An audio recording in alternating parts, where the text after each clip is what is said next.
सो hey guys, NEET 2020 finally आखिर 13 सितंबर को हो गया है।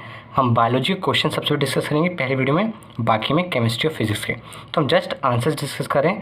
आप चाहें तो मैं उसके लिए सेपरेट वीडियो बना दूंगा डिटेल सॉल्यूशन का। तो हम बायोलॉजी का 90 क्वेश्चन डिस्कस करेंगे on the point two the point, और तुरंत स्टार्ट करते हैं। तो मेरे पास सेट G4 है। आपका जो भी सेट होगा उसके अकॉर्डिंग आप क्वेश्चन मैच कर लीजिएगा, क्योंकि सब में क्वेश्चन सेम रहता है।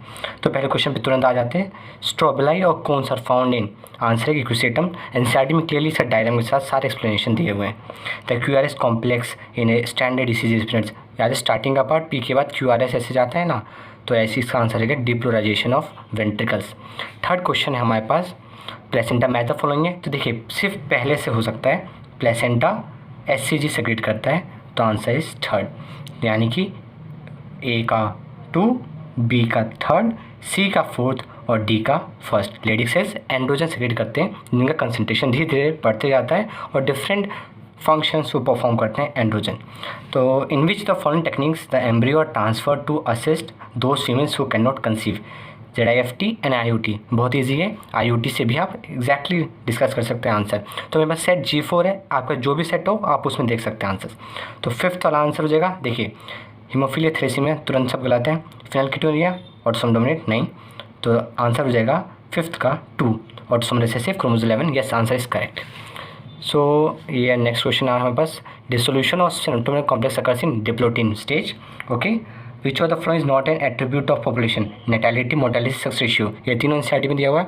क्या बचता है स्पीसीज इंट्रैक्शन, बहुत ही कॉमन क्वेश्चन है, कई बार रिपीट हुआ है, तो आप देख सकते हैं ये आंसर ये हो जाएगा। एट्थ क्वेश्चन क्या है हमारे पास, which of the following hormones level will cause release of ovum from the graafian follicle. इसका आंसर है हाई कंसंट्रेशन ऑफ एस्ट्रोजन। तो एट्थ भी पूरा हो गया। नाइन्थ पार्ट में क्या है कि देखिए कौन कौन सा सही है in reference to human digestive system. Answer बहुत ही सिंपल है, इलियम इज द हाईली कॉइक part, so this is the correct answer. Incorrect statement हमें पता लगानी है सैप्रोड वाले में, तो sapwood is the innermost secondary xylem and is lighter in colour, तो आंसर हो जाएगा इसका 10th का 2। गॉबलेट सेल्स सबसे सिंपल एनसीईआरटी में दिया है, कॉलमनर एपिथेलियम सेल्स, तो तुरंत टिक मार दीजिए। तो तुरंत हम आते हैं 12th क्वेश्चन पे। 12th क्वेश्चन का आंसर हो जाएगा स्नो ब्लाइंडनेस, सीधा UVB रेडिएशन, तुरंत पहला आंसर टिक कर दीजिए। तो लॉग फेस, तो आंसर होगा ग्रोथ मैक्सिमम होता है, ऐसे स्ट्रेट जाता है लॉग फेस।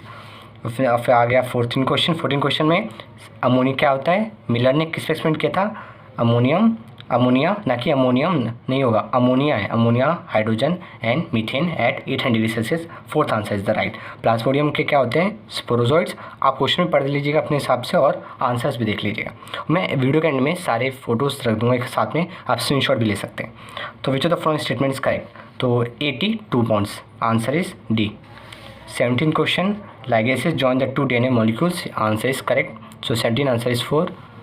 18 द कॉकरोच का हेड में स्मॉल पोर्शन नर्वस सिस्टम होता है, बिल्कुल सही, तो आंसर हो जाएगा 18 का 2। 19 क्वेश्चन हमारे पास है, कौन से फेज़ में कॉन्स्टिट्यूशन स्टेज में आता है, तो the process of end of G1 phase, answer हो जाएगा। ओके, तो over is half inferior, plum NCERT में दिया हुआ है, आप चेक कर सकते हैं। ओराई साइड सबसे कॉमन है, ये सबको सही किया होगा मेरे ख्याल से 21। कितने मार्क्स आपके टोटल कमेंट बॉक्स में प्लीज़ ज़रूर बताइएगा।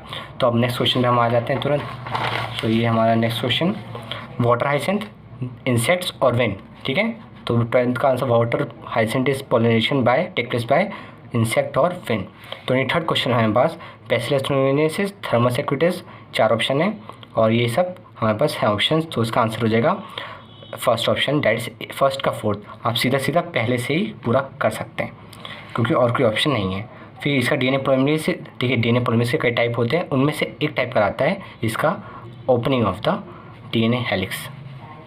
नेक्स्ट 25 क्वेश्चन है मेरे पास, टाइफॉइड, देखिए तुरंत हो जाएगा ये। टाइफॉइड का क्या, सैल्मोनेला टाइफी, तो A का 3rd, यानी कि फर्स्ट ऑप्शन हमारा ये करेक्ट है, बाकी ऑप्शंस गलत हैं। अब नेक्स्ट आ गया, देखिए मैथ ऑफ बहुत सिंपल आया है इस बार एनसीईआरटी में, टू द पॉइंट, एक ही ऑप्शन करेक्ट पूरा आ जाएगा, ठीक। फर्स्ट स्टेज ऑफ ट्रांसलेशन अमीनोसाइलेशन होता है tRNA का, स्टेप्स में आपने देखा ही होगा। और फिर meiotic division of secondary oocyte is completed at the time of the fusion of sperm with the ovum. NCERT में कई बार आ चुका है क्वेश्चन, इस बार भी आया है। इथिडियम ब्रोमाइडिन यूवी रेडिएशन से ही सेपरेट DNA फ्रेगमेंट को हम देख सकते हैं इलेक्ट्रोफोरेसिस के बाद। 29 में क्वेश्चन है identify the correct statements regard to the जीवन। और आपको स्पीड स्लो तेज लग रही है तो मैं पूरा डिटेल वीडियो बनाऊंगा, पर आप अभी इसमें से काम चला रही है क्योंकि हमें बहुत डिस्कस करना है अभी। 29 का आंसर हो जाएगा cell is metabolic active and grows but does not replicates its DNA। Ray florets have the inferior ovary हो जाएगा answer. Biological symmetrical and acoelomate animals are exemplified with the platyhelminthes इसका answer है। Next इसका बहुत simple है, इन्युलिन और insulin में क्या रिस्पेक्टिवली प्रेजेंट होता है, glycosidic bond and the peptide bond. ठीक, इसका आंसर हो जाएगा A and B, यानी कि contraction of diaphragm and contraction of external intercostal muscle which helps in the process of the inspiration. और फिर इसका आंसर यूनिसेलुलर कोलेरा स्पिरुलिना, बहुत कॉमन, सबसे ज़्यादा पूछा ना क्वेश्चन में से एक है ये, पूरा NCERT में दिया हुआ है। इसका आंसर हो जाएगा eosinophil का आंसर हो जाएगा third, release histamine distributed enzyme. Histamine से क्या होता है, सारे इन्फ्लेमेटरी रिएक्शंस होते हैं, तो ए का थर्ड यानी कि fourth option is the correct. Flippers convergent evolution example दिया हुआ है NCERT में। 37 हो जाएगा 2 PCT ऑफ द नेफ्रॉन। 38 में दिया हुआ है, देखिए पहला ऑप्शन से ही हम निकाल सकते हैं, ये हो गया साइक्लोस्टोम्स, तो ए का 2 ऑप्शन फोर्थ इज करेक्ट। 39 क्या है, the plant parts is consist of 2 generation, बहुत simple A and D, pollen grains inside the anther and the embryo sac inside the ovule. That's we all have done. 40th question, emission of ozone depletion substances, Mondet protocol, बहुत पूछा जाता है question, आप देख सकते हैं NCERT में एकदम दिया हुआ है। Most abundant protein is animals is the collagen 1।